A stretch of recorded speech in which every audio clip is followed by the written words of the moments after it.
First off, let's get this started. I don't know what this podcast is going to be called, so I'm just going to introduce everybody. So this, I've got Abi. Hey, what's up? I've got Digi. Hey, I am Digibro. I'm a guy. And I've got Kenji. Hey, what's up? So the theme of this podcast is every guest has their name ending in a vowel. Oh. Holy. Yeah. I didn't notice that. That's amazing. That's no, I just made that up. Okay. I just noticed that as well. So a while ago on Twitter, I posted. First off, how's everybody doing? Pretty good. Not too bad. It's fucking freezing here, but other than that, doing good. Yeah, I'm also doing good. Don't you live in? How are you doing though? Abi, don't you live in Australia? Yeah, I do. It's the middle of winter here, so it's coming up on my birthday though, so that's pretty good. Is there snow there? Fucking no, it never snows. Like, it only snows in, like, the tops of certain mountains in Australia, but other than that, like, no, it never snows here. Okay. Dude, you're lucky, because, like, here it's hot as shit, and, like, I had to turn off my AC because it was really loud, and I didn't want it being caught on the recording. So, like, I'm dying here. Yeah, hopefully... Yeah, I think they're taking the vacuum cleaner downstairs now, so hopefully we won't hear any of it anymore, so... I'm sorry. I've been drinking this Knob Creek whiskey. That was open like a year and a half ago, and it tastes so bad. So the situation, the setup for this podcast is pretty simple. I got a lot of people on Twitter to just give me topics and questions, and I'm just going to put them into a random.org list, and let's click randomize and see what the topics are for today.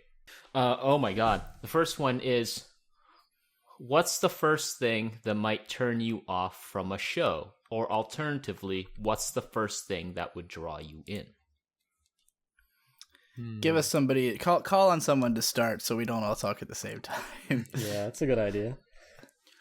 Well, since you're living in the winter right now at Abi, well, something that might draw me in, like, from a completely superficial perspective, is lesbians, but that hasn't really given me much mileage as of recently. Like, this season I'm watching Natsuzo Trap, so that's one thing, but then I was warned about that show, and then I saw it had like a 5 on Mal, and I was like, oh, it's rare that something gets a 5 on Mal. I don't take Mal scores very seriously until it's that low, and that's when I'm worried. It's also an indication of popularity. I think that's what Mal is useful for, but I don't know. I've been like engaged at the very least by Netsuzo Trap. But then there's like Centaur's Life, which opens up with lesbians, but it's completely boring for the rest of it. So yeah. So yeah, that's something that draws me in. Something that puts me off, I don't know, because I think, like, me watching shows kind of depends on what mood I'm in, because I remember, just to bring up another example from this season, because New Game Season 2 is airing this season, I only really enjoyed the first season of New Game because I watched it while I was sick. Like, ordinarily, I don't think I'd watch that show at all, but because I just needed something to heal me, New Game was just the perfect thing. So, yeah, not really anything that turns me off or draws me in particular. So, sorry for a boring answer. Well, I'll say that my answer to both is aesthetics. Like, if it's just the very first thing, if a show starts off and immediately it looks fucking cool, then I'm gonna give it more of a shot. And if, for a good example of one that I hated the aesthetic, Kakegurui, the new show that's, as according to Mal, as you just said, good for popularity ratings, is the most popular show of the season, and the aesthetic I found completely disgusting. I hate the way that show looks. And so, like, within a few seconds of starting it, I was like, I don't want to watch this. Like, this had better be really good for me to keep watching it, and I didn't care for it, so I was happy to not have to look at it anymore. I'd say the answer for me would be probably really similar to what Digi said.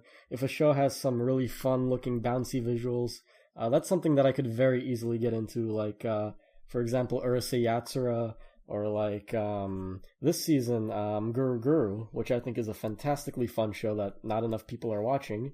What's it called? Magic Circle Guru Guru.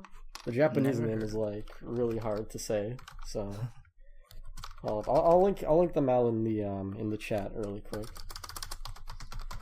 It's a remake of a show from '94, and surprisingly, I watched like a dozen episodes of the original, and it's a lot better than the original, which is rare because usually these sort of reboots are complete shit. Okay, I found it. So yeah, all right, that's good.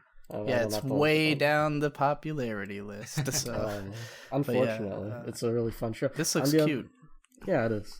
On the other hand, things that generally put me off, I'd say, shows that have lighthearted elements combined with like darker elements, that juxtaposition where it's like really extreme, like shows like Madoka, or an example from this season, Lost in the, or what is it, Abyss? What is that show called? Made in Abyss. Made in Abyss. Abyss. I'm not a big fan of that one, at least from what I saw. I know a lot of people love that, but honestly, some of the shit I heard about the manga really put me off, and I am not at all interested in that show right now. Having seen a bit of it, I think it's more so just the character designs that are lighthearted. I don't really think there's anything else about the tone. It's kind of, I think it kind of evens out overall. Yeah, I meant like visually lighthearted, so like the character designs would go into that. Yeah, like the monster. But I gotcha. The monster from like the first episode was like out of a completely different show. Yeah, it's like something out of Space Dandy. Mm-hmm. Oh god, that's the exact vibe I got. Wow, like Space Dandy, exactly. Yeah. Oh shit. Now it's your turn, Mr. Oh, Hope. oh shit. Sorry, this Knob Creek is hitting me right now. Oh, that's what he was saying. just now. Just now. The turn one episode relationship / marriage plot right there. That's what I need in a show. Like if it was just like, yeah, like Onagai Sensei, dog, that's my jam. I was just like, I don't care about any of this. I just want to see a couple live their lives. Oh my god. I'm completely with you on this. 100%. Yes. It's just like it's like the God plot. It's just like, oh my god, I want to see adults be adults. Yeah. The thing that turns me off. Fuck, I don't know. I don't know. I would say I feel like it's my fault that you're this drunk because I'm an hour late to this podcast.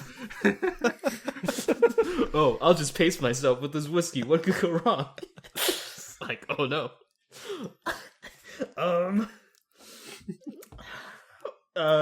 Kenji, what was your answer?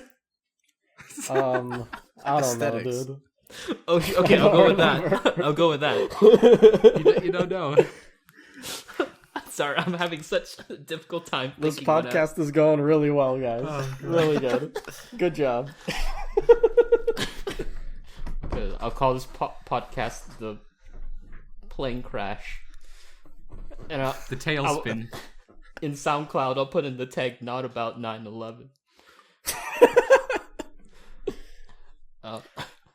Okay, I'm curious, but before we continue, I'm just curious why, when I joined the chat, Kenji had just said Neo-Ranga with no context was in the chat. Oh, someone asked what show I was talking about, and I typed it out. I finished that show very recently, and it's really, really, really freaking good. Oh yeah, we were love just talking Neo-Ranga. about what we were watching recently, and he'd been watching Neo-Ranga. I consider Neo-Ranga to be a really great show until the last 8 episodes, and then it jumps off a fucking cliff. What did you think of the ending of Neo-Ranga? A little bit underwhelming, but like I think as a whole the show works pretty well. I don't know. I think I'm willing to forgive it a little bit. I really liked it, like right up till the end, and I granted it's been a long time since I watched it, but I remember like hating the ending vehemently. Yeah, I could see that. It's pretty much like a cliffhanger in a lot of ways, and some of the subplots don't get concluded, but yeah, I don't know. It introduces a bunch of new shit like right at the end. That was kind of out of nowhere. Yeah. But otherwise, everybody should watch that show. It's very unique and different. You should have heard. Goddamn, like you should have heard Kenji describe the show. Like he was describing the plot to Godzilla, and then he plot twisted everyone. Yeah, by saying it Neo-Ranga. literally. it literally is Godzilla for the first 3 episodes. Like, Yep. down to the music and everything and presentation. It's And then it it's goes in such a Godzilla, good and then it direction. becomes like Yeah. 80 other shows as it goes along. Oh, So so Guilty Crown becomes 80 other shows. oh shit. Oh. Oh, okay. There's my answer. Like, if a show starts to feel like Guilty Crown, I'll be like, no, I'm not. Okay, that's fair enough, to be honest. All right, Joe, hit us with another question. All right, next question. All right, randomizer, what do you got? Are traps gay or not? The God philosophical damn it. journey God into fucking autism. damn it! Wait, This Joe, is does it- literally Joe, does it just say literally who the asked this other question? podcast. No, it doesn't. Fuck. Because I- I want people to be safe asking terrible questions. I do a Oh. podcast called Insufferable Social Media Argument, the podcast, in which me and my co-host Mumkey Jones are always drunk, and we had a whole debate about whether traps are gay, and now this is just that podcast again. So Okay, the how answer about we just came say to yes or instantly no? was I think no. I think we came to the conclusion traps were not gay. Okay, Because it's only we're gay if gonna, the like- balls touch. Oh, okay. All right, so if we're gonna do that thing going on the circle, my answer is I have no fucking clue because this is not something I pay much thought to on a regular enough basis. So yeah, that's my answer. I'm going to say yes, because then it would put pressure onto Kenji. I was actually gonna say yes as well. Yes or probably. I'm like 90% certain it's gay. Only don't- if the balls touch. Only if the balls touch. Okay. Okay, so wait, only if the balls touch. Why the balls? I don't make the rules, dude. This is just what was decided in the voting on our show. So it has to be that way from Wait, now on. isn't it just you and Mumkey?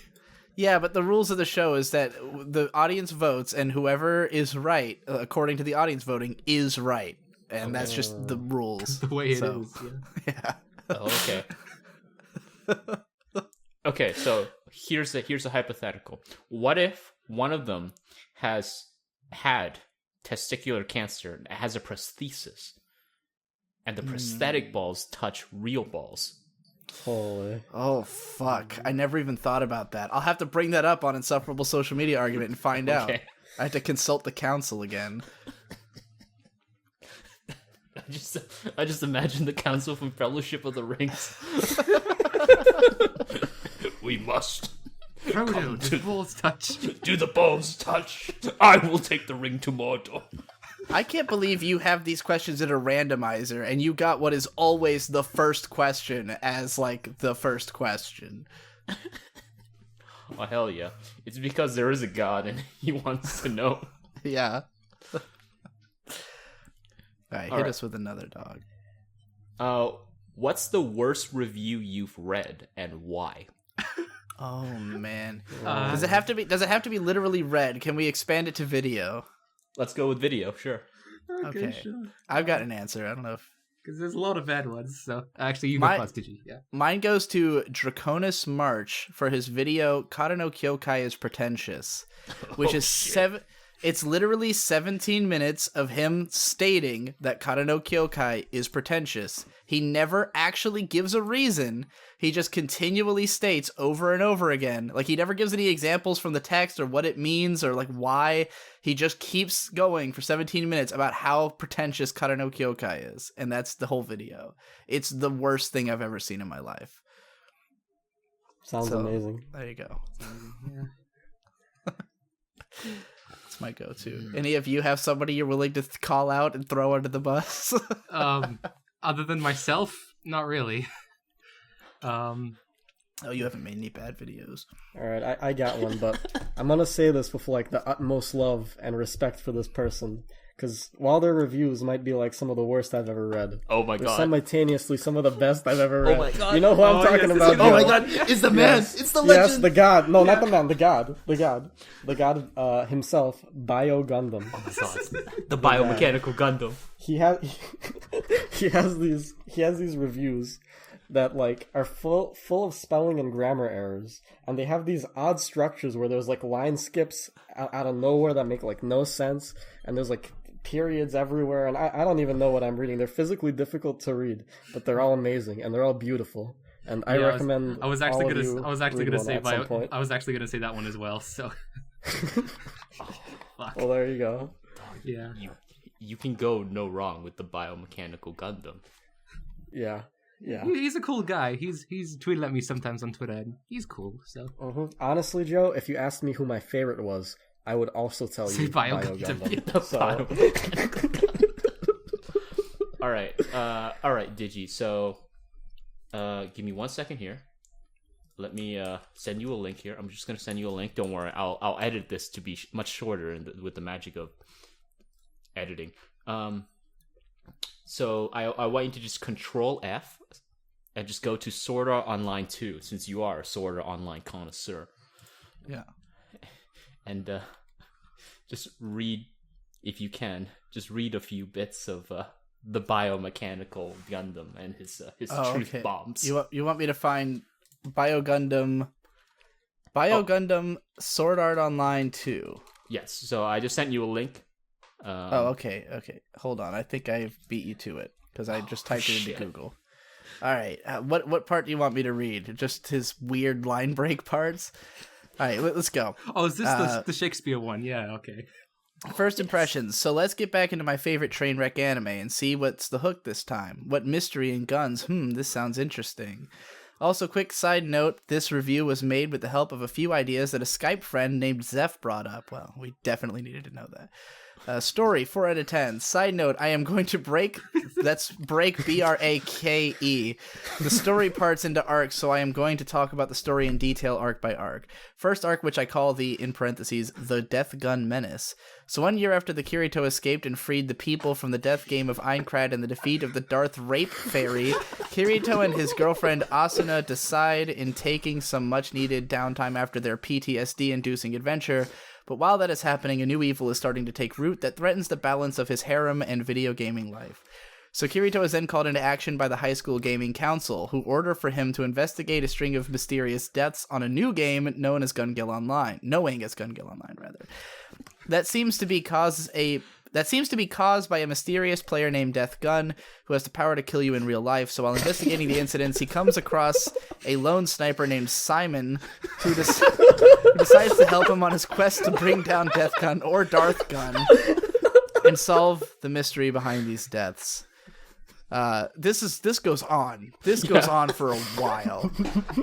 And I can't really capture the weird line breaks because it's written like a fucking poem. It used to be like fucking I have big whatever.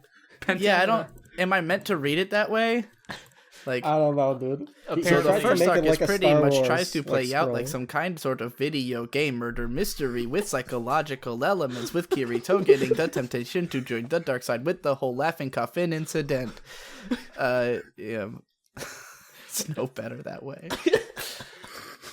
Yeah, apparently it was supposed to read like a Star Wars opening crawl. Yeah. Oh Lord. Yeah, that's also my best and probably worst review recommendation. Like, I love Biogun. I love the guy. Same, dude. But gotta get him on this podcast sometimes. You should. You really should. Don't worry. I'm gonna see if I can. I'm gonna see if I can trick Arcada into joining this podcast, and then I'm gonna get Biogun him in. That would be the best thing ever, dude. All right. Do you guys want to move on to the next topic or continue? Yeah, let's move on. Yeah, let's go. What are the benefits of waifuism? None. Brief escapism that you forget about after a while. Yeah, none. Yeah, none. Oh, that was quick. Yeah. I'm trying to think of something contrarian here, but I'm blanking out. Yeah, because you have to. The thing is, I was never like a waifu person, like ever. Me neither. Like I've always had female characters that I liked, but I could never really commit to that. You know, like I'd get tired after. I don't know if any of. I don't know if anyone is. I don't think they're real. I think waifuism is all posturing because of the fact that most people just have their waifu flavor of the month. So then there's the people who are like, oh, you got to have one waifu you're dedicated to, and they're just doing it to posture. They don't really care. Yeah. You know, It's just also kind of status. confuses me what waifu is as a concept. Like, is it like a purely physical thing, or is it like a legitimate fictional relationship? No one knows because Yeah, no one's this done is- it. Yeah. Unless you're This getting into reminds me- tulpas, which if you're in the brony community, you can definitely waifus are boy. real. What the hell, dude? Okay. This reminds me of a little story. I used to know this guy a couple years ago whose waifu was Shinobu from Monogatari. And he got into fights over Shinobu, and he lost friends over Shinobu, like defending her honor and shit. And like a month later, he declared that he no longer cares about Shinobu, and his new waifu was like some girl from like some other show that I don't even remember. And like he lost friends over this shit. It's insane. I don't really know, dude. I'm not into this waifu shit at all. I It's all think posturing, man. waifu thing might have been a thing several years ago, as well as in parodies of anime culture, but not actually in anime culture, or at least not Western anime culture, or online anime culture. Oh, okay. I know a situation. Okay, I know a situation where waifuism is beneficial. Was that the question? Yeah. Yeah, what Okay, are the benefits? I know it. Yeah. Okay. Let's say you're the Shinobu guy, right? But like, you still like Shinobu for whatever reason. You're driving in your car. You got your waifu Shinobu. I don't know, Dakimakura in the passenger seat with the seatbelt down. Obviously, got to have the seatbelt down because if you get into a car accident, that's a big problem. Your insurance is not going to cover two people. Okay, so here's what happens. Cop pulls you over. He opens. You roll your window down. He flashes. He shines the beam of light in your face, and you're like, because light's getting in your eyes. And then he's just like, why do you have this pillow of this child here in your passenger seat car? What the hell is this? And you say, it's not a child. It's my waifu. And here's the thing. If we apply Jarvis's 4 worlds of logic, of logistical decision making, one of 2 things will happen. 1, you're going to get arrested anyways. Or 2, he's going to say, that's a terrible taste in character. And then you just have a judgmental cop. So, like, in that situation, I mean, like a waifu would benefit because the alternative is you kidnap a child, and that would be a problem. Nigga, what? We'll move on. Okay. All right, dude. I mean, it makes sense, but I've also been drinking really old Knob Creek, so I don't know. I'm against pedophilia of all forms. Please. I was just simply being contrarian for the sake of discourse. Why are Please people don't. in this community not contrarian for the sake of discourse? Okay, next. Even though they haven't drunk fucking Knob Creek that was like 9 years old. It said it was. It's a small batch, aged 9 years. I just had this open for a year and a half. Oh, okay. That's a Okay, bit. that's That's a lot a bit better. less. That's a bit less impressive, but okay. Oh, I'm pretty sure if this was 9-year-old open Knob Creek, I'd be puking on mic.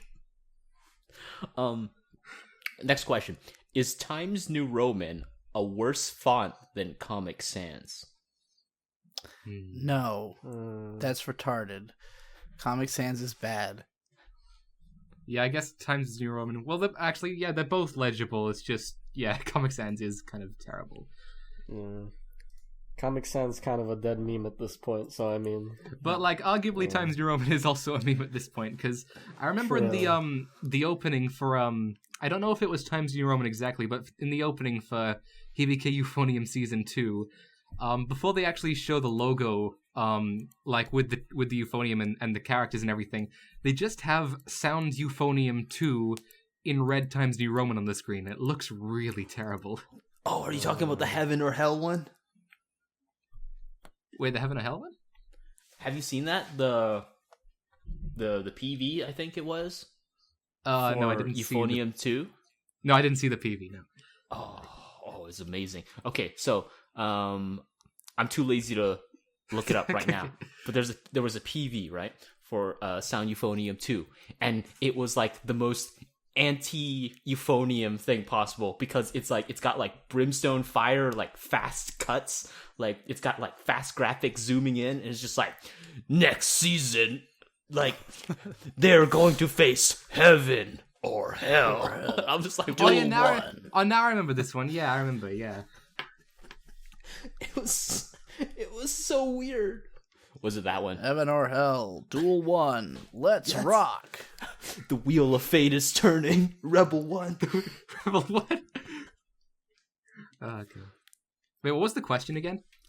Times New Roman versus Comic Sans. Oh, I think okay. we all Oh. answered. Yeah. I forgot it for a second too. I was like, shit, how do we get here? Why are we talking about fucking... Oh yeah, because I mentioned euphonium. Well, here's the corollary question. What would you rather have on your grave? Times New Roman. Yeah, Times New Roman. Yeah, of course. Times New Roman. No, I'd be okay with Comic Sans on my grave. Okay, contrarian. No, it would be... Sure. No, do you know how amazing this would be? Because, like, all you would do is you'd just have to have, like, a gravestone, and all it would say is, I am an affront to God, and just have it in Comic Sans.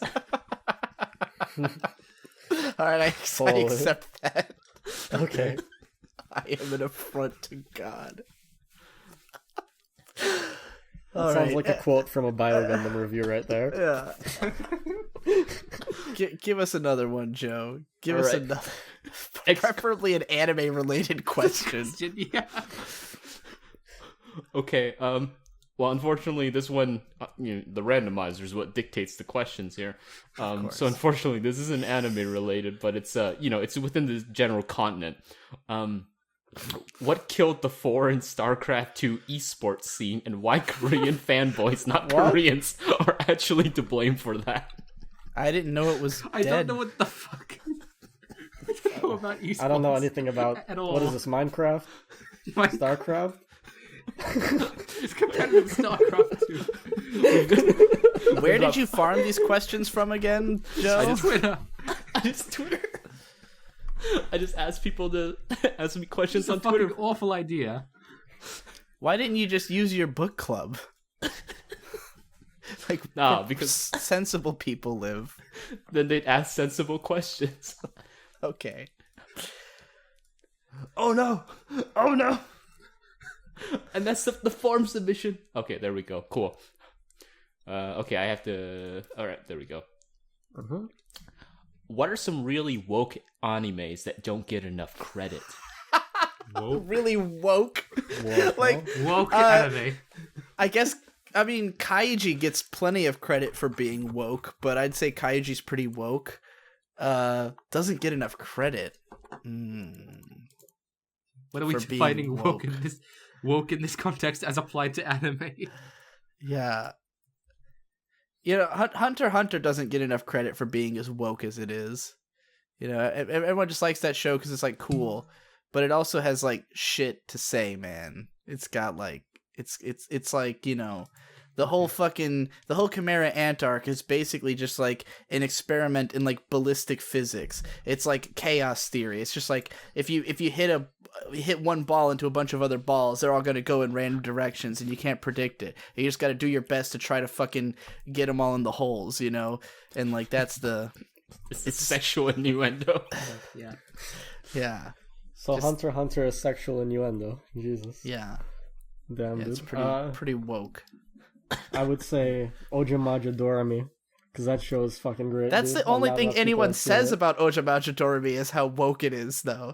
Like, It all is I very ever woke. hear... Okay. No one ever talks about that show except in the context of, it's so dark for a kid's show. Like, that's all Well, I you know see- about you it. Yeah, I was gonna say actually, Huh, really? anything Ikuhara does as being woke. Yeah. That's Well, the thing with Dorami is that most of the episodes are lighthearted as shit. It's just that the fans try to sell it on, like, the darker episodes, Right. and, like, the despair, so more people watch it, essentially. I just brought it up because not enough people know about it, less so than it's, like, Right. people who know about it think it's, you get the idea. Yeah, I know, like, people like it because it has Takia Igarashi as one of the directors, so... Yeah. I'm just trying to think of... Sato did a lot on it, too. I'm just trying to think of shows that specifically are more woke than people give them credit for. Yeah, that's hard. Yeah. All right, I'll change my answer. Plain then. sight wokeness, then. Yeah, I'll say Minky Momo, the OVAs and the movie. The movie is literally Doctor Strangelove, so like that's pretty fucking woke. Whoa. Doctor Strangelove is a magical girl show. Go watch that shit, dude. You seem to know your magical girl shit, Kenji. Yeah, I like magical girl stuff. I like a broad range of shows. It's just like right now I'm digging deep into the magical girl rabbit hole, I guess you could say. I want to dig some magical girl holes. Hey, Joe, how about you hit us with another question? GG is the only thing keeping this podcast going. All right. What is pod racing? This is pod racing. Now this is pod racing. Pod racing. Wait, Joe, where did this originate from? Because I remember this was something on Twitter a while back. It's the Star Wars prequel, Yeah, it's right? from the Phantom Menace. No, but it was a thing on Twitter with you and some other guy. Oh, well, I don't know about me specifically. It was a meme way before I picked up on it. Oh, okay. It's a pretty stupid line. Now this is pod racing. Okay. All right. So next. Okay, so that's pod racing, yeah. Okay. Next question is: what's the significance of power lines in anime and manga? Is this fucking Complexity? Yeah, it was Complexity 3 or whatever his name is. So, for fuck's sake, dude. It's not Complexity who asked that. What? Complexity answered that question. Oh my god. I had read somewhere that it was due to Yasujiro Ozu used them a lot in his films as a way, just shots, to yeah, the pillow shot. Sort of. Yeah. Wait, we're talking about the fucking power lines though. Yeah. I read that he used the power line shot a lot as a cutaway, and that anime kind of picked it up from him. Okay. Yeah. I think my friend who works in film kind of has a similar thing with the whole cut to birds thing when he doesn't know what to do. So yeah, I guess it's just it's just yeah. I mean, the reason they do it is scene transition, so that you have a breathing, just basically a beat in between scenes. So cut to something that is just kind of ubiquitous and is related to the scene where the characters are, but doesn't make you think about it. You never think about the power lines until you have that weird moment where you go, wait a minute, I feel like I've seen 1,000 power lines in anime.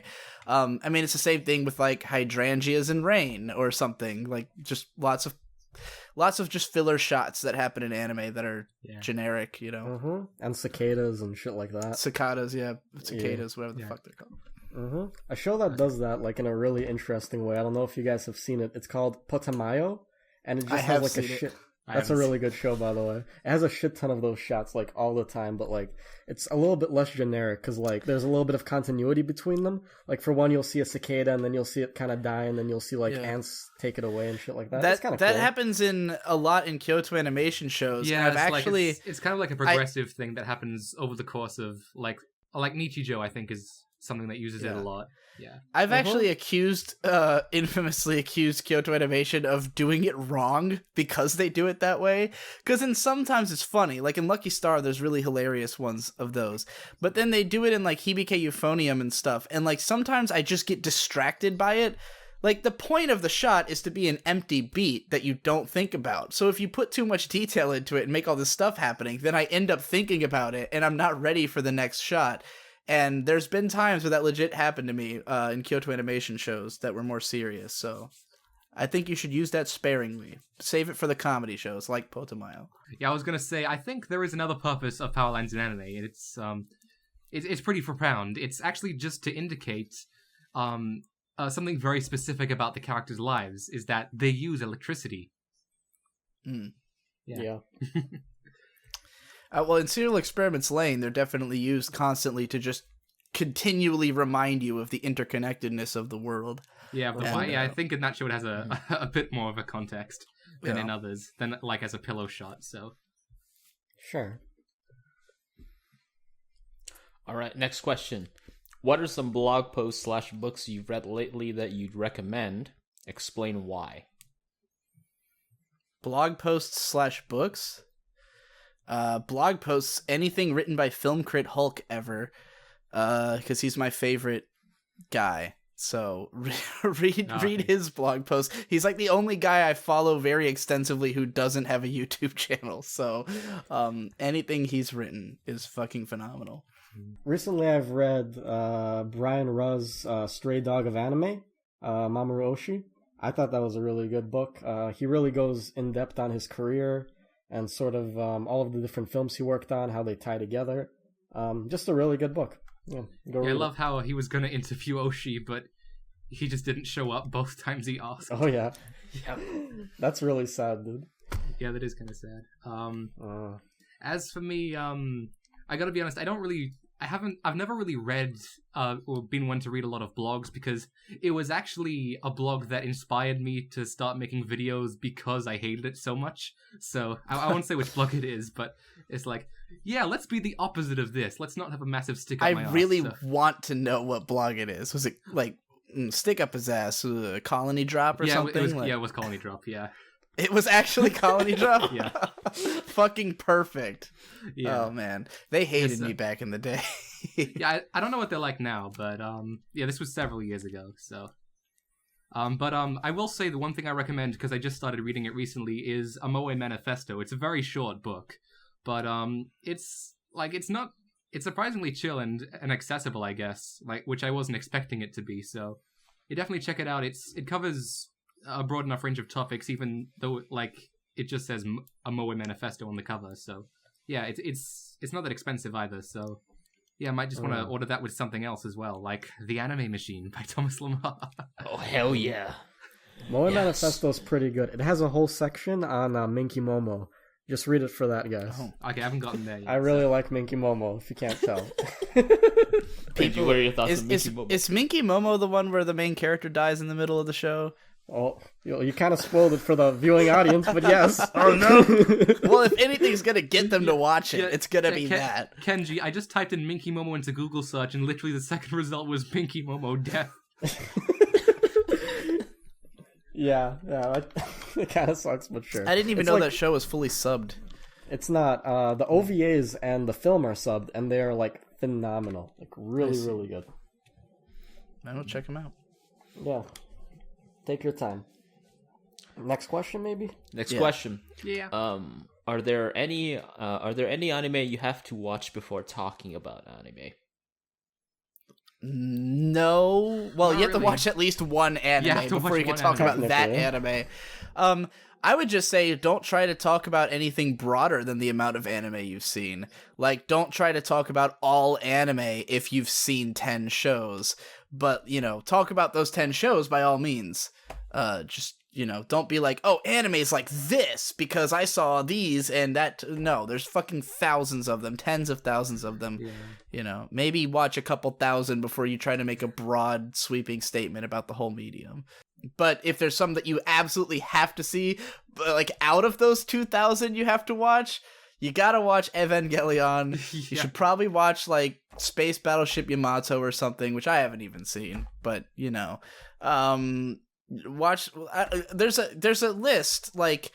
Either find the like A board essentials chart, that like essential Japanese animation or whatever, and it's got like all the most important anime in a chart. Or there was a list that Animage, I think, put together in the late 2000s where they listed like the top 100 anime of all time as voted by Japan, and it's pretty much like in order of influence. So, the first thing is like Hakujaden and fucking Kumoto Tulip and shit, and like it goes from there. If you've never heard of any of these, well, that's why you shouldn't talk about anime on a broad scale yet. I actually have heard of those, so yeah. I don't know, dude. Just watch whatever you want and talk about that. That's my take. I really don't like when people are like, oh, you have to watch Evangelion before you can really talk about anime at all and shit like that. Yeah, I mean, like, I guess basically it's the danger is that they'll watch only a handful of anime and then use that as a lens to perceive a lot of stuff they haven't seen. So that's the issue I have with it. Yeah, it's just that like anime, when you look at it on a broad scale, if you look at something like Naruto, even though it's a big show, big popular show, its influence on anime as a landscape is not that significant compared to something like Eva, where its influence on anime as a medium is unbelievably massive. So like when you talk about anime as a medium, you kind of do have to at least know about Eva. Maybe not even necessarily watch it, though. What the hell's stopping you? You can watch it in a fucking day. There's no. I think I think the way the question is framed is more like, what anime do I need to watch before I can talk about, like, before like I can really get, you know what I mean? Yeah. I think Get on a forum and say I don't stuff. really think there's one definitive title. It's more so a quantity thing, if anything. Sure. Yeah, quantity Next and question, I guess maybe? like a variety thing, maybe. I don't know, even that's kind of debatable, because, like, some people are perfectly fine just having seen, like, whatever kind of anime they enjoy seeing, and I guess just depends on how open-minded they are when they talk to people who are kind of, like, from a different fandom. Like, I have friends in the idol community who I've been able to talk about with non-idol anime, like, about non-idol anime, and we've gotten along fine, but I know there are bound to be many other situations where that's not the case. So, in fact, I've seen them. I don't know if I can be friends with someone from the idol community. It's basically a utopia in there.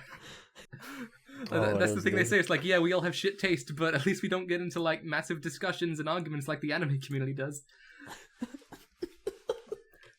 Oh my god. My recommendation would be, if you want to get into anime talking, you should watch the old cartoons by Seiyuu Mitsuo. Specifically, the very well-known, very famous Momotaro's Divine Sea Warriors. I actually bought that at AX this year. If you're like let's say you're like sitting down and you're just like watching, I don't know, like I would say like Bible Black, like, and you're just like, dog, I need to know what's the cultural influence on the show. Like, there we go, Momotaro's Divine Sea Warriors. I'm looking at this. This looks like some kind of 40s propaganda World War II That's movie. basically what it is. That's what it is. Yeah. Beautiful. I remember seeing this on a 3x3 once. God damn it! What? Whose 3x3 was it? I don't Was it know. yours? Some random guy on A. No, Anyone it's on not. A. Yeah. The most boring taste in fucking 3x3s. Oh All my right, God, Joe. Give us another Joe, one. come on. All right, next topic. An obligatory discussion on Scooby-Doo. Oh yeah. What this is partially, obligatory about that? This is partially my fault. Scooby-Doo's fun. I've heard that the new season that's like out now is like legit good from a friend. Reliable source. Have any of you guys seen that? Is there one airing now? Or do you I mean think so. Mystery Incorporated? Because I think that ended years ago. But Oh, that's the one that it everyone ended? says is good. Yeah, that one then. Sure, yeah. Wait, what is... hold on. There is a new one. Be No, Cool, I'm- Scooby-Doo. I'm pretty sure it's not that. What? I'm pretty sure it's Mystery Incorporated. Yeah. Although Be Cool Scooby-Doo sounds really good too, just off the title. I've never heard of this one. I've literally only seen the 2 live action films. They're both terrible, and yeah. You've never seen That's all I any have of the cartoons. Well, like maybe like in passing, but I don't remember much about them. I was a kid, but I've definitely seen the live action films. I have never liked Scooby-Doo at all, but I've seen like all of it just through the fact that I only watched Cartoon Network as a kid. But A Pup Named Scooby-Doo is good. That's the only one I liked. Yeah, I guess Cartoon Network in Australia was a bit different, so yeah. Scooby-Doo was a big deal on Cartoon Network here. Like every season of it aired continually forever. So Yeah. Okay, Yes. what's your favorite Scooby-Doo movie? Here's a tough question. movie. Oh god. Scooby-Doo on Zombie Island, man. It's let the me- only movie where the That's Confederacy probably are the the best good one. guys. Yeah. What about Ghoul School? That's my favorite. I don't think I've That ever might seen be the a whole hot thing. I take. forgot about Ghoul School. Cool. What's There's like wait, a is it, school was with that like live action monsters and or shit. No, it's animated. Okay, I haven't seen it then. Yeah. Yeah, I'm going with Zombie Island. I actually liked Yeah. that movie as a kid. Yeah, as a kid, I liked that movie, but fucking hell, don't know. I'd have to be quite drunk to watch it nowadays. So Yeah, for sure. next, Joe. Okay. Someone just wrote "Cool Japan" in katakana. I don't actually know what Yes. Cool Japan is. So Yeah, I think it's kind of like this initiative to make Japanese pop culture appealing abroad, but I'm not entirely sure. I remember that like Yeah, it's like a company, right? Like, Cool Japan was a term coined by Douglas McGray in 2003, where he talked about it was either 1997 or 2003, one of those two dates. But essentially, he talked about Japan's soft power through its export of cultural artifacts, particularly things like Pokemon. And he says that this, in a way, allows the Japanese state to partially leverage its political systems through its culture. And he calls it this idea of cool Japan. Well, the Japanese government picked up on that and was just like, "Oh hell yeah, let's do that. Let's do that." I'm looking at the Wikipedia article, which says all of that stuff, but it also says that the alternate word is gross national cool. Yes, which is a much cooler term than cool Japan. Yeah. Oh my god, gross national cool. I want a chart now of like every country's level of gross national cool. Obviously, Japan and the U.S. are like top. I remember they made a deal about that in the second last episode of Akiba's trip, because that's all about Akiba culture and like apparently like the villain was trying to like destroy it or something, and like they sing Beethoven's "Joy to the World" to defeat the villains in Akihabara. What do you think are like the 5 countries with the highest gross national cool? Like U.S., U.K., Japan are all pretty obvious. China. China doesn't have a lot of cool. What's a lot of, they got like kung fu movies, so they got a decent, but like definitely maybe, I don't know. I'm just throwing shit out there. Everyone loves France, but that's kind of dated now. I don't think France is as popular now as it once was. I'd say Korea, definitely. South Korea. Yeah, Norway and Sweden, if you like metal music, then you gotta go to fucking Scandinavia. South Korea actually has a political term for their own version of cool Japan, which is called Hallyu. How old are you? That's not going to catch on. The Korean wave. All right, give us another question. Okay. If we consider anime YouTuber videos as art, what is their relationship? I feel like this connects to another question here. What is their relationship to what? What? Videos Reread as... that? To each other? If we consider anime YouTuber videos as art, what are their relationship? What the fuck does the last part of that mean? Are their... Wait, did Bio Gundam write this? No. I feel like the actual question was cut off of that question. Yeah. I feel like, this is connected to another question. Okay, well, I'm just going to go to a different question here. Yeah. That's a shame. I was interested in that, but I don't know what he wants to know. Can an entirely non-Japanese team of creators make anime?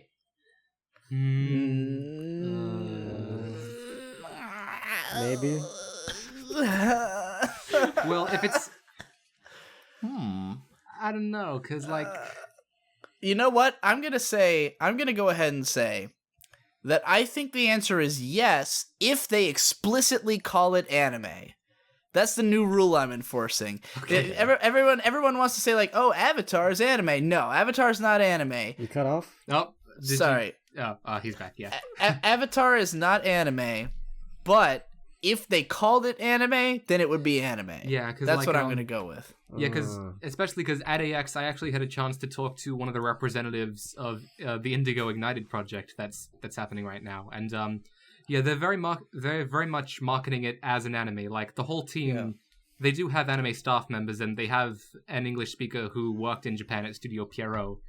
But the fact that they're marketing it as anime is going to push a lot of people to see it as that, even though the way they're producing it is more in line with the cartoon. Like they're doing animation after the voice acting is produced, which is not the way it's done in Japan. Right.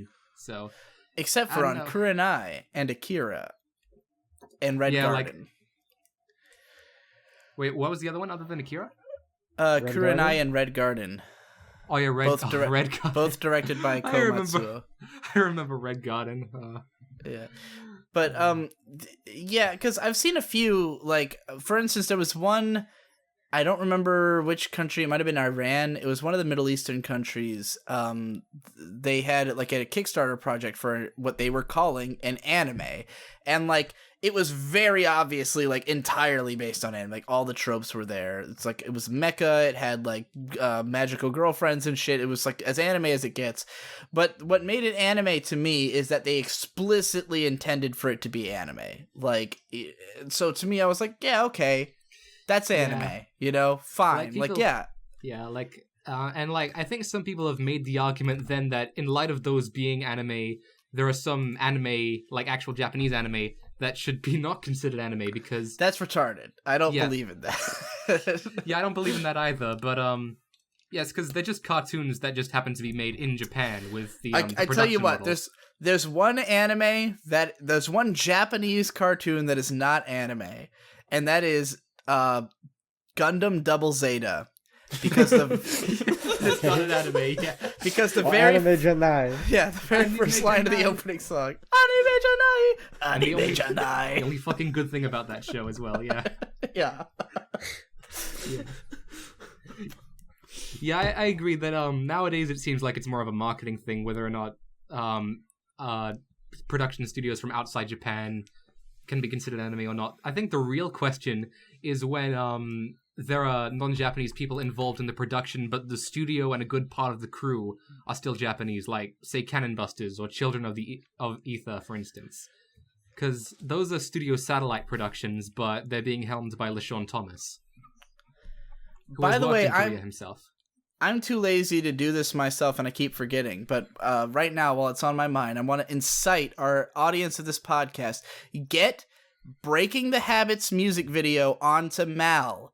Shelter is on Mal, so Breaking the Habit by Linkin Park. The music video should be on Mal. It's entirely produced in Japan. It just happens to be a Linkin Park music video, but it's not on Mal, and that's retarded. It's bullshit. Yeah, Mal's really It Girl is on Mal. Fucking Shelter's on Mal.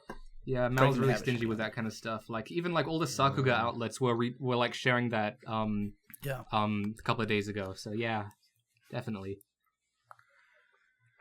It's a good music video. It's like basically it's like the guy from Animatrix, right? Like one of the animators who was who did Animatrix, I think did that. Or it's the same guy who did the Kill Bill animated scene, which is listed on Mal. Yeah. Yeah, well, I think one of the things that might have pushed them from putting that music video on Mal is because the director was also American, I think, and the fact that it was for an American music video might have been too much for them. But like, I don't know about that even, because like the Animatrix it's so was obviously fully anime, you know. Yeah, the Animatrix was fully funded by Americans, but like all the staff were Japanese and right. Yeah. It just pisses me off that it's not on there specifically for database reasons. That I want the guy who is the animator, like I want it to be on his Mal page that he did Breaking the Habit, you know? Like it's a pain in the ass that it's not on there. Yeah, then there's some like dodgy territory with what they do with that kind of system there if they'd put Steven Universe on there, just because Takafumi Hori animated some cuts in a certain episode and stuff like that. Yeah, I mean, that would be excessive, but maybe... hell, put the one episode on there. Consider it a short film. You know, put the Masaaki like US Adventure Time episode on there while you're at it. You know? All right, let's get another question. All right, next question. Is Freud a nutter? Oh, I remember who asked this question. Yeah. Who was it? It was Kisa. Freud is in Sigmund Freud? I'm assuming, yeah. I don't think he was... I don't know if he was a nutter. He just lived in, like, the early 1900s when we didn't have as much information as we do now, and he was coming up with lots of fucking shit, you know? Yeah, like, we don't know what could have been going through his head, because we didn't really know what the consciousness of being alive was back then, so... Yeah. Yep. So, as someone who has studied Freud extensively... Oh god, here we go. Well, give me a second here. Let me open up this Knob Creek again.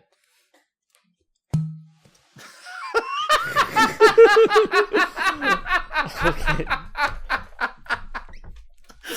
Oh my god, that noise was beautiful. Ooh. Oh, that was like Very a satisfying. Dude. cartoon. No, I don't think he's a nutter. Oh my god, this whiskey tastes so bad. Any additional comments? Can we keep going? I'm Okay. a psychology student, so I actually like study Freud, and I don't think he's a nutter. So You're a 3x3 student, Kenji, I thought. well, my minor is psychology. My major is 3x3. So I'm a 3x3 PhD. So Somebody asked, is it possible that anime directing is so Japanese that any anime with a non-Japanese director will look weird? what? Wait, sorry, Repeat what was the that? question again? Is it possible that anime directing is so Japanese that any anime with a non-Japanese director will look weird? Yes. Yeah, I Maybe? guess so, because... Well, the main example I'm going off is Tech on Concrete, which was directed by Michael Arai. But I think that was more so down to it being a Studio 4 Degrees production than anything, so... Yeah. And also that like the manga is also weird. So Oh yeah, it's a Taiyo Matsumoto manga, so... Yep. yeah.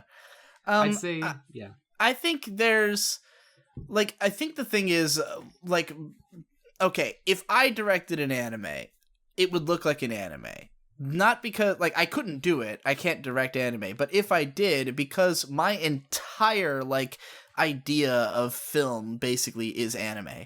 But the people who get to the point of being directors, they went to school. They went to animation school, and they went there in America if they're American, most likely.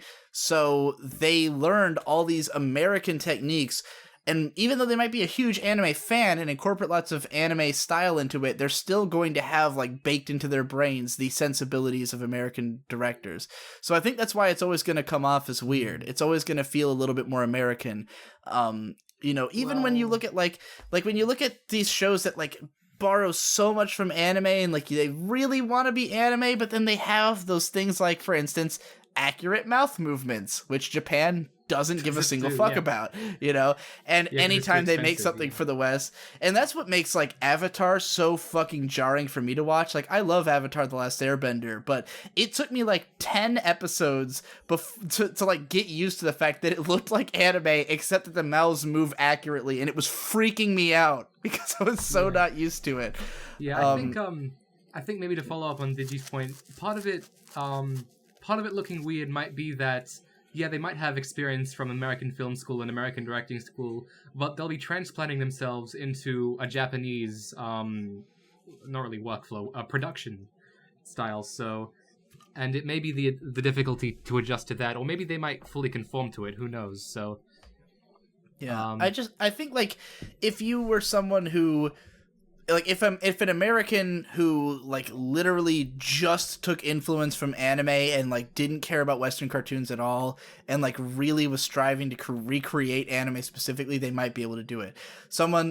That's why I use myself as an example, because like I've never been that into anything Western. I just watch anime. So like if I made a show, I'd just be copying Shinbo style, and I just make a Shinbo show, you know, and like that would be it. So you'd watch it and you go, oh, this feels like a Shinbo show, because that's the only thing he tried to copy. But, you know, if you have any influence from Western media that's not popular in Japan, it's going to come out feeling more Western, which is why everyone thinks that Trigger shows look Western, because they actually watch cartoons, American cartoons, you know? The weird thing is, though, like, a lot of Japanese directors do take influence from Western shows. Yeah, it's like... especially, like, Disney stuff. Also, like, movies like Tarkovsky films, like Stalker.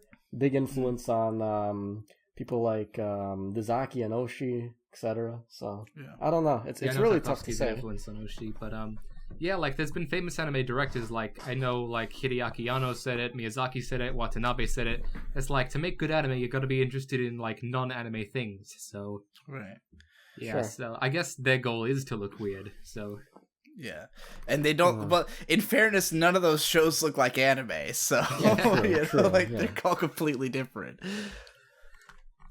And that's the best thing about them. Joe, hit us with another question. I don't even know if you're alive. yeah, how long has this been going for? We've been going An hour. So. I'm still alive. Yeah, how long can Joe last here? Don't die on us, dude. Score ratings in anime. Thoughts? Don't do them. I think scores only make sense as a rating system for your own personal taste. Like, I score all the anime I watch, and it's just in comparison to one another as per my taste. None of it is meant to be like, if I give a show a 10, it just means it's my favorite show. That's all it means. It doesn't mean it's better than another show. It doesn't mean that other people should feel that way. It just means I liked K-On! More than Ava, and therefore K-On's a 10 and Ava's a 9.5. That's just how I felt, and that's represented in the scoring system, and it means nothing more, nothing less. And that's the only kind of rating scale I think makes any fucking sense. Yeah, like I used to feel that way. You stole but, my like, answer there. Yeah, I used to feel that way, but it's just so hard because my taste is constantly changing just to keep up with everything and change everything. So, yeah, that's why I reckon it's probably better just not to have them. I guess. I mean, like, the reason I have a rating system is because people go on my Mal and they want to know what I like and what I don't like, and that just gives people a general idea of what are my favorites and what shows I didn't really enjoy. So, I mean, it also has that use if you're, like, a little bit more popular. I don't know. A bit more popular. Not all of us can live in the limelight, Kenji. I'm sorry, that wasn't intended as a diss, my dude. Just letting you know.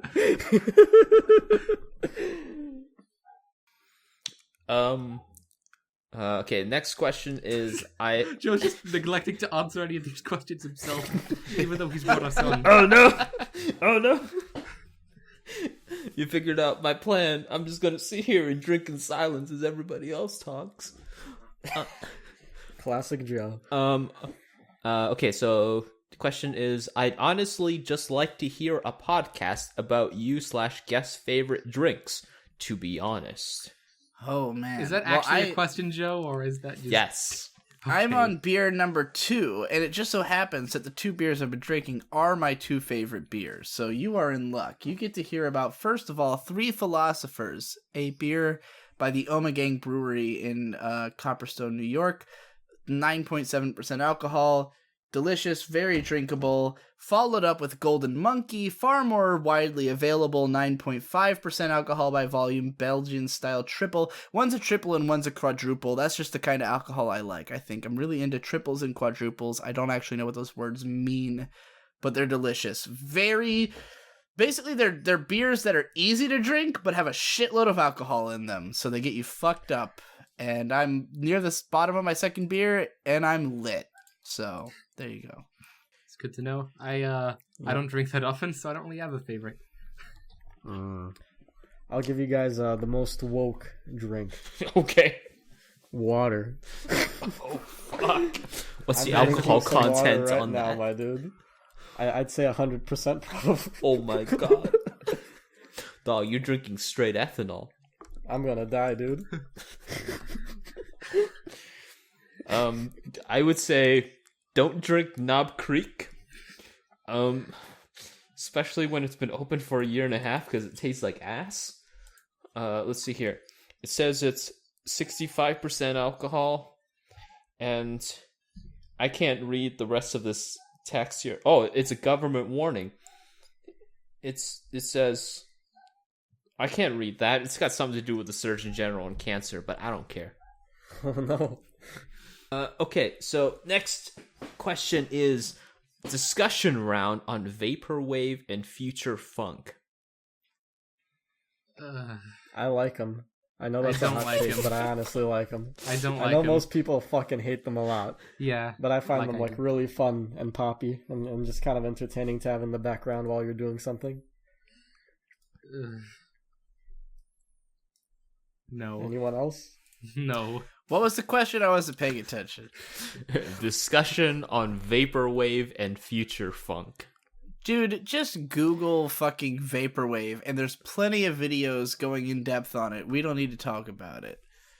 It's you know, Okay. it's whatever. It's fucking, it's its own. Oh, okay. Vaporwave is cool. Future Funk is just like a million people doing the exact same thing, so it's fucking yeah. boring.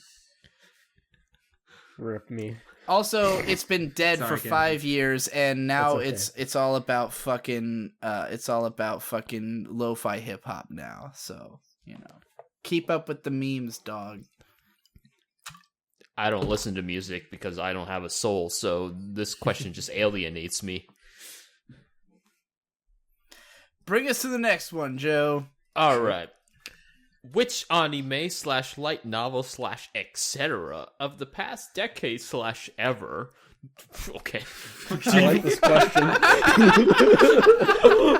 Do you find most influential in general / on the Western community Neon / Genesis. Oh, on the Western community. on Wait, other wait. anime / outside of? This question just means nothing. Yeah, it's What- too broad. Well, it's okay. It's what anime is the most influential in the Western community, right? That's basically what it's asking. Well, Like Cowboy it could Bebop, be the maybe? West because it said in general / Oh the my West God. / Could on be in other like some anime. fucking third world countries anime community. Yeah. Let's talk about the Kenyan anime community for a sec. Oh fuck! I'm gonna go ahead. Fuck! There's too many different ones that make sense, but I'm gonna say Naruto because Naruto created speed subbing culture, and I think that was a huge thing on Western anime growing as big as it has. Like you could say. You could say Cowboy Bebop or like the early, Adult Swim shows. I mean, Naruto was big on Cartoon Network as well, but I'm going to say Naruto because not only was it big on TV, the manga was one of the first manga to get big, even before the anime took off. So it helped bring manga to the US. It was a big anime show, and it helped bring watching stuff as it was airing to the US, because the idea of like subbing something within the same week that it aired, like Naruto was the first show to have that. So I'm gonna say Naruto All right. or Death Note, because Death Note brought in like a million new people into the fold. Yeah, with the memes. Yeah. Kono ga Desu Note. Or Bebop. Any of these. I'll stick to Bebop, although that Naruto argument's kind of convincing. Yeah, the Naruto. Most of the argument, people yeah. I knew who got into anime got into it through Bebop. And it did have like a massive influence. It was kind of like one of the earlier ones that came. Definitely here that generational. I mean, I feel like we're all probably in our mid to late 20s, so Cowboy Bebop is more in our court, but I'd say The question is so broad. It's just it's like so Yeah, broad. it's like Western community or just any community in the past decade or ever. what time Yeah. period? Like What was the most influential anime in Algeria? what's the most influential anime in my house? Arya. How how many relaxing. anime do you have in your house? Because it must not be much. You only have Yashike shows. Yeah, pretty much. Do people walk into your house and you say welcome to relaxation? Yes, pretty much.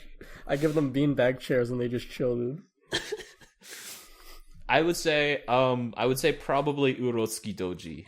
That's where my money is. Doji. Yep.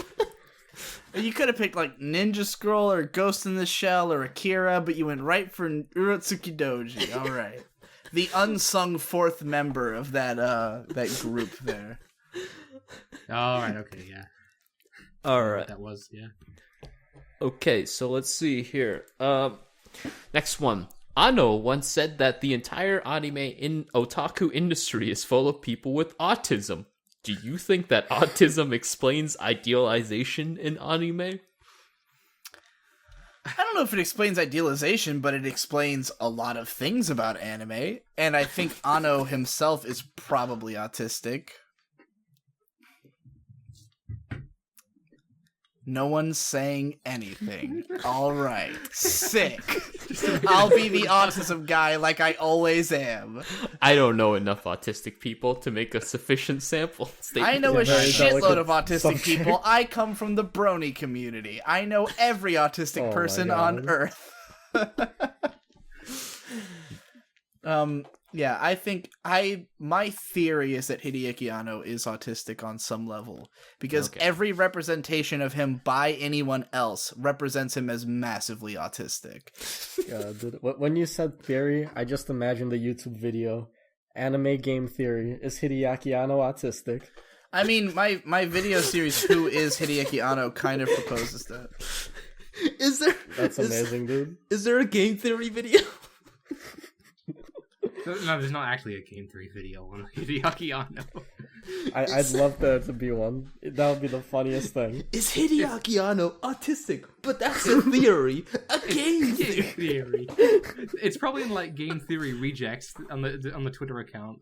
But So yeah, next question.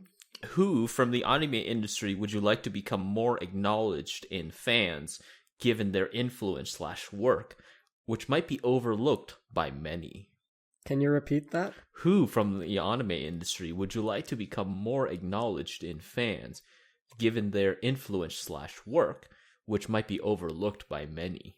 That's a good there's question. a few for me. So Yeah, You can I'll go think. first. Oh, well, okay, I'll go.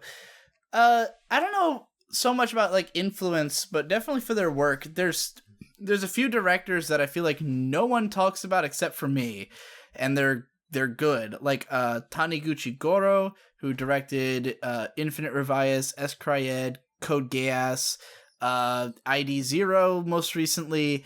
Like he's directed a lot of good shows and has a clearly like interesting style. No one name drops him. You've got Takahiro Omori, who directed Bakano, Durarara, Kurage Hime, Fancy Lala, all good shows. Nobody talks about him. Koikaze. There's just Kazuya Tsuramaki's pretty good. Like that's not who I was thinking of. People do talk about Kazuya Tsurumaki. I'm thinking Tatsuyuki Nagai.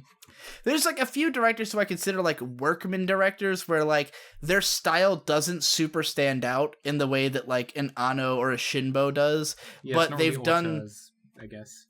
yeah, they've done like so much good work that it's like, you know, they clearly are a great director. But and Junichi Sato, like that fuck guy yeah, is a dude. fucking machine, and he doesn't get any credit. Like no one talks about Junichi Sato. He basically Fucking created love Junichi Iyashike, you know. Yeah, dude. Fuck yeah, dude. High five. Good take. I was gonna say Junichi Sato, but I'm gonna now that you took him, I gotta say someone else. This guy's like pretty well known, but I think like he's sort of underappreciated considering like his influence on the industry was fucking massive. I'd say Osamu Dezaki, Yeah. who did like Rose of Versailles, who did like Takarajima. Cobra. Yeah, Cobra is another great one. Yeah, there are some directors Ace who like Onorai. their shows are popular, but they themselves aren't. So Yeah. He inspired like a lot of shit. Like a good example I like to use is the 97 Berserk. A lot of the techniques used in that, like his postcard memories, etc., are all very like Dezaki-esque. So I like think- if not for him, Berserk 97 would probably not be what it is now. I think if Osamu Dezaki had died this year, there would have been a lot of videos about him and obituaries. But when it happened, which was like 2010, he died like the same year Satoshi Kon died. And Yeah, Satoshi Kon unfortunate. had like article after article written about him after he died. And Osamu Dezaki, who is much more important to anime history, silence. And it was sad at the time that it happened. Very unfortunate. Not that Satoshi Kon didn't deserve it. He absolutely deserved all the articles about him. But, you know, Dezaki obviously did as much. Yeah. okay, so yeah, I've got a few as well. One of them is one of those kind of workman directors who is the other director of Aikatsu, no, not Aikatsu, Ojamajo Doremi, Takuya Igarashi. Oh, yeah. That's another yeah, good people- answer. Yes. I'm not really sure what people know him best for. He's like recently he did Bungo Stray Dogs and Star Driver, so people say he's on the decline.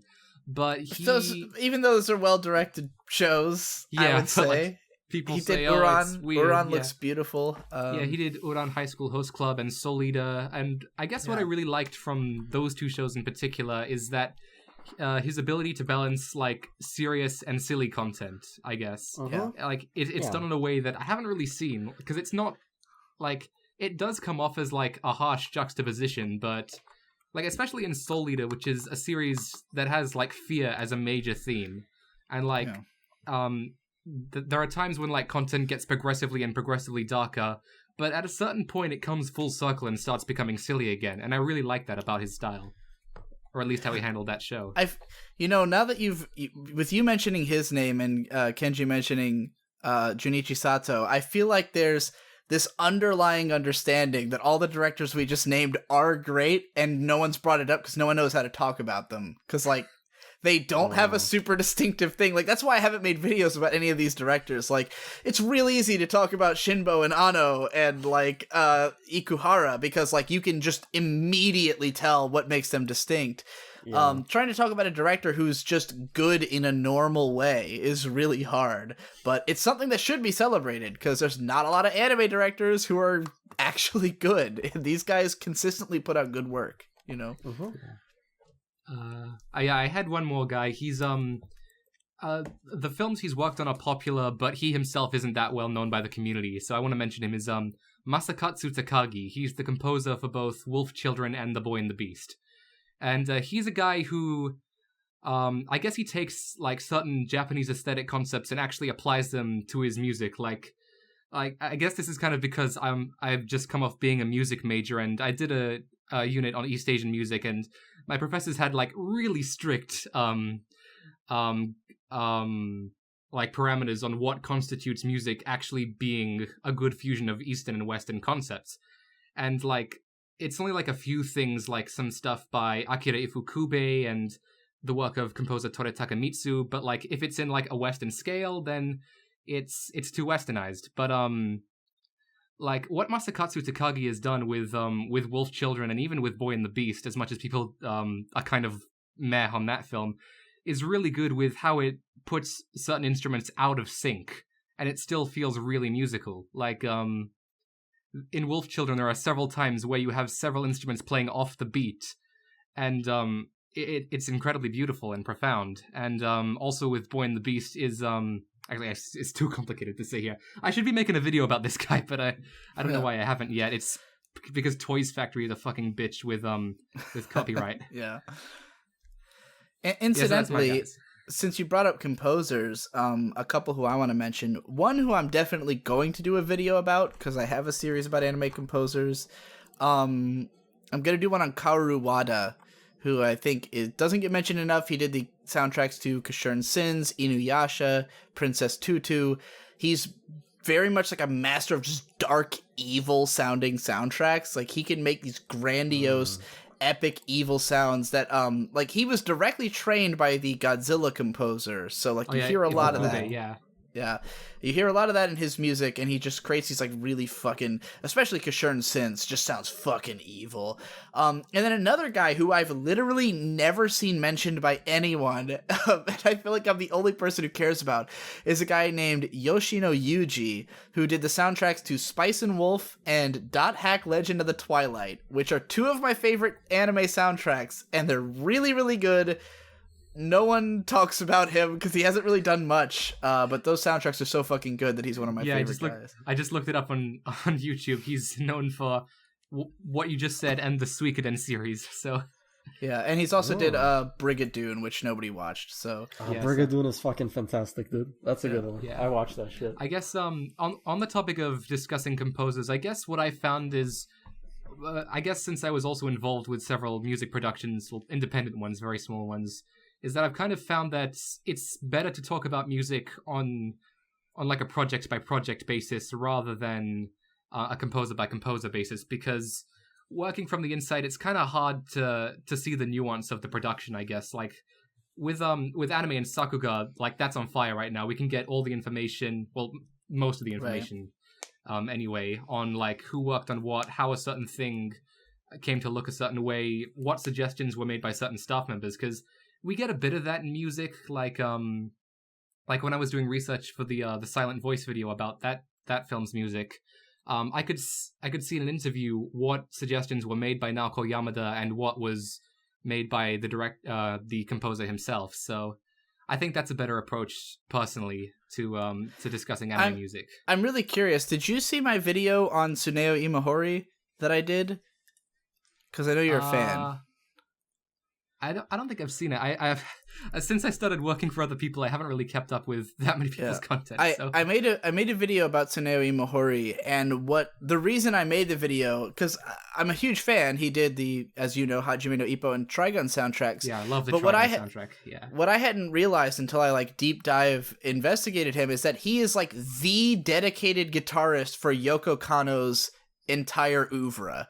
Like, yeah, like he's on all of her OSTs, and like when you listen to like the acoustic songs on like the pure acoustic guitar songs on Trigun and Cowboy Bebop, they sound exactly the same because it's just him. It's just him playing acoustic guitar. So like to even say like Yoko Kanno produced this, like, is irrelevant. It's just Tsuneo Imahori literally just playing an acoustic guitar improv, you know, on the Cowboy Bebop soundtrack. And so that's why I felt the need to make a video about him, just to like point that out. But yeah, there is definitely more credit deserves to be put to the individual musicians. But then again, if you want to talk about Yuki Kajiura, it's pretty obvious when she makes a soundtrack, they all sound exactly the same. Yeah, you know? that's been my big problem with her. Is like I saw Ordinal Scale and I'm like, no, that's it. Granted, basically. I absolutely love Yuki Kajiura, but only for because Dot Hack Sign and Kara no Kyokai are my two favorite OSTs. So Kara no Kyokai is definitely one of my favorites. Yeah, but there's also the divide between film projects and TV projects that I think also needs exploring, because with film you can get a lot more nuance from stuff from the higher ups. So, like, basically, for those who don't know, the music production is usually just the power structure of the director and the animators, just on a smaller scale within the music department, and it just depends where it comes in the production, because it's different for each show. Like Cowboy Bebop's, it started a lot earlier, but yeah. If we're talking soundtracks, I'm gonna have to name drop like one of the best soundtracks that like from a show that no one has heard, and the show is like totally mediocre. It's called Kokoro Toshikan or Kokoro Library. I'm familiar with it. It's it's an Iyashikei show of the early 2000s that nobody particularly cares for. Yeah, it's not very good, but the soundtrack is so good. Like, some tracks on that are like mind-blowingly amazing, and no one talks about the soundtrack. I don't even think the composer is credited on Mal or anything like that. No, he's not. Wow. Yeah, very sad. But if you ever get the chance, for anyone in the audience or even for you guys, look up the soundtrack for this. It is like mind-blowingly good. And it doesn't deserve to be, because the show is like pretty mediocre. Yeah. Let's see. It's who is the composer, incidentally? Hokari Hisaki, I think. Just looked it up. Never heard of him. Did he do anything else? Did he do anything more popular? I'm just coming up with Hisaki Hogari, who's a different guy altogether. You said Kokoro Hisaki? Hisaki Hogari. Hisaki Hogari. Why did I even come up with the name I said? Yeah, because it was called Kokoro Library. Oh, yeah, that's why. Hogari, yeah, that's the confusing thing, is that Hisaki Hogari is a guy who frequently collaborates with Yoko Kanno on like Standalone Complex and Aquarion especially. So that might be him. Maybe it's what I'm looking. The ANN article for Hisaaki Hogari has Kokoro Library as the music, and he also worked on Aquarion Aria for all the theme songs, or for an insert song rather, and a theme song. Maybe it's just a different spelling of Hogari with a K or a G in English. Oh, dude, Zegapane, he worked on that. Holy shit. Nor? Oh my, this guy's great. Cardcaptor Sakura? They're all theme songs though. Like, the only ones he's done music for are Aquarion and Kokoro Toshikan. I know, but still, like, those shows have good, like, theme songs. Yeah. Like, holy crap, Zegapane. Oh my god. Haven't heard the Zegapane OP or ED. Oh, you should. It's fantastic. The show's also fantastic, by the way. He apparently arranged the Spice and Wolf ED, which I thought was done by a band. I thought that was Rocky Check, but maybe this guy wrote it and gave it to that band. Really great ED. 7 apple on the witch's tree. That's a good one. Everyone's seen Spice and Wolf, so. Oh yeah. I actually haven't. I really need to, so. You will like that show, I think. Yeah, I think I'll like it, so it'll be good. But next question, I think, because we were on this one for a while. Unless we're wrapping up, we have an hour and a half. I don't know how long you want to go. Yeah, I was gonna say. I've got all the whiskey in the world. Joe, I don't think you said a single word in the last 20 minutes. I honestly thought he like got knocked out and like died. Honestly. I'm still alive, thank God. Holy. Everyone pray for Joe. I finished beer too, so I only have so much time before I start coming down. Oh wait, I have Modelo by me. Sick. Alright. Okay, let's see here. But I also have to piss. What is your opinion on low pump and is Xanax the wave? Is that Alpha? What? Is that Julian? Is that Julian or Alpha? My boy. I My don't boy. know.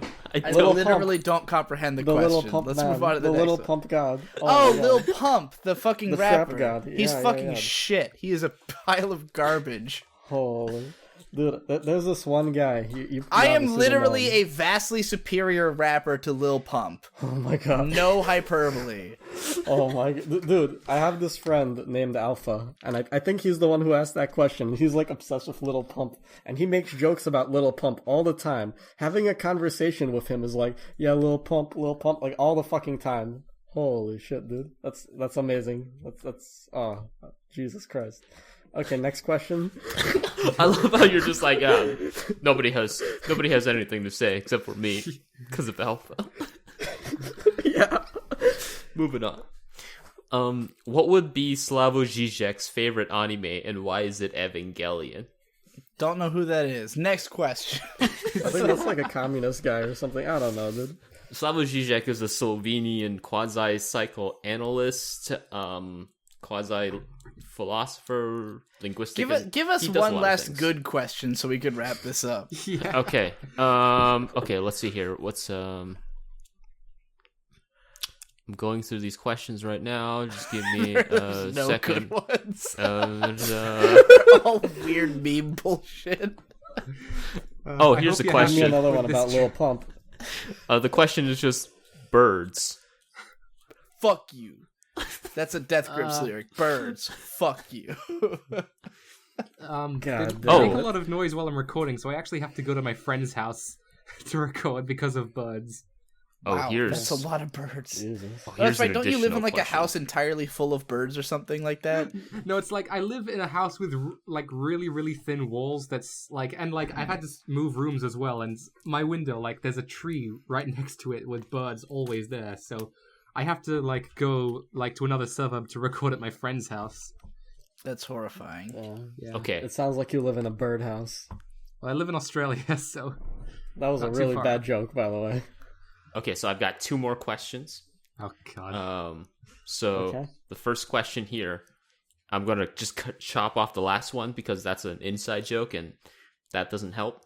But the main crux of the question is: if Digibro and that anime snob were thrown on an island to fight to the death, who would win and why? Me, because Anime Snob is unhealthy and fat, and I would he would not even be able to swing a punch, and I would beat the shit out of him, and I'd eat him because he's fat, and it would sustain me for the rest of the shit. time I'm on the island. Sudden cannibalism. Yeah. Well, we've got Digi's opinion, which is obviously biased. That's true. Well, that's the thing. I don't know how tall both of them are, so actually that might not make a I difference. am so. 5'8.5". I am a manlet, but Oh wow, that Anime I'm taller Snob. than you. Wait, 5'8.5"? Yeah. It might be a tie, honestly. Yeah. I'm like a super manlet. Yeah. But that Anime Snob is really fat and unhealthy, and he's also like 38, so doesn't have the youth factor on me. I got a feeling that he would fight dirty, though. Like I don't would know. fight dirty. How would I you fight cheat. dirty on a desert island. I cheat at Yu-Gi-Oh. I will sand first of all, Oh. throw it in his eyes. That's insane, dude. We got a guy who cheats at Yu-Gi-Oh, and a guy who made or a guy who made fun of someone who apparently attempted suicide. Yeah. Who will win? Who's the scummiest? Then what was the last question? Or was that it? Yeah. The last question is: fuck, marry, kill Luffy, Ichigo, and Naruto. Well, fuck Luffy because he's got the rubber power, so he could probably do all kinds of crazy shit. Oh, that's true. Yes. Oh, yeah. Kill Ichigo because his series is fucking boring. I'd marry Ichigo. He seems dependable. I'd kill Naruto. He doesn't seem dependable. Yeah, Although no. I have seen the first 10 episodes of Boruto, and he is literally a deadbeat father. That's like the plot of the show. So, not gonna marry Naruto. I'll marry Ichigo. Naruto, he's Fuck dead. Luffy. He's like the president, and he never sees his family. Yeah, that's the plot. He's a deadbeat. Okay, I think I got my answer ready. Okay, I'll marry Ichigo because Ichigo Marshmallow. That's the way I read the question. Ichigo That makes Marshmallow. sense. The girls from Ichigo Marshmallow. Yeah, Okay? Nobuo Ito has been my waifu for 10 years, so... That's a really good take. Yeah. Okay. Okay. Fuck Luffy because he's made of rubber, so that'll probably be interesting. He could like morph into a vagina. Okay, and kill Naruto because he's like annoying. Just transforms into his giant vagina. Oh. Alright, is that it? That That's might be a a good good note to go out to on. wrap it up. I think that was a good Just end question. this train wreck now, please. I gotta go. I gotta pee really bad. Oh yeah, I haven't had lunch yet, so I need to eat. Thanks for everybody for tuning in. Holy shit! The next episode, we're going Will to never have come out. the next. I don't know if this episode will come out when Joe hears himself on recording. Next time on this podcast, which I haven't named yet, we're going to have Arcata explain to us genocide. Tune in. I can't wait. Bye. Okay, See ya. bye. Peace, lads. Yeah.